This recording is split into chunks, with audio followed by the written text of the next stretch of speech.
Patrick Bruel est accusé par une trentaine de femmes de violences sexuelles. Un homme politique a réagi à l'affaire en révélant ne pas être étonné des agissements du chanteur puisqu'il l'a déjà vu à l'œuvre. Accusé par une trentaine de femmes de violences sexuelles, le 10 juin dernier, Patrick Bruel a été mis en examen pour des faits de viol, tentative de viol et agression sexuelle.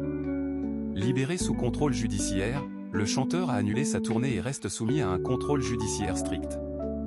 Depuis les révélations sur les agissements du père de Léon et Oscar, de nombreux artistes ont pris la parole, tout comme de nombreux bénévoles qui ont été témoins de certains de ces actes. Invité dans le Jet de luxe de Jordan Deluxe, ce jeudi 13 août, Patrick Balkany a révélé ne pas être étonné par l'affaire qui touche l'ex-compagnon d'Amanda Ster.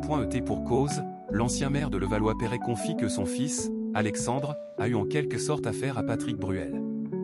Il a déjà eu un différend avec mon fils, avoue-t-il, avant d'en dire plus, précisant que cette histoire s'est déroulée il y a longtemps, il a sauté sur la fiancée de mon fils à l'époque. Il lui a sauté dessus. Le fils du politicien aurait alors mis un pain à la star. Si, au fil des années, les chemins de Patrick Balkany et Patrick Bruel se sont croisés à plusieurs reprises, il affirme n'avoir jamais été proche de lui. Vous savez, dans la vie, on se croise, mais il savait que j'étais le père de mon fils. On n'a jamais été copains.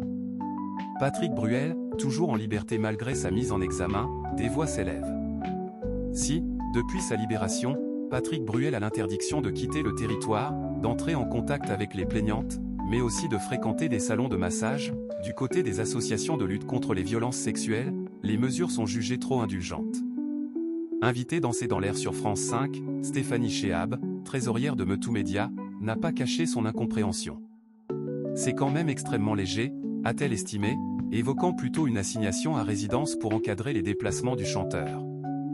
Je m'étonne que Patrick Bruel ne soit pas en détention provisoire, a-t-elle ajouté. La militante dénonce notamment l'attitude de l'artiste depuis le début de la procédure, estimant qu'il serait dans un déni total. Je ne vois pas pourquoi il arrêterait d'agresser, il est encore dangereux, a-t-elle déclaré, jugeant difficilement acceptable qu'il puisse continuer sa vie tranquillement chez lui, alors que les accusations se multiplient. De son côté, Patrick Bruel conteste fermement l'ensemble des faits qui lui sont reprochés. Ses avocats rappellent que leurs clients bénéficient de la présomption d'innocence et dénoncent des accusations qu'ils jugent infondées.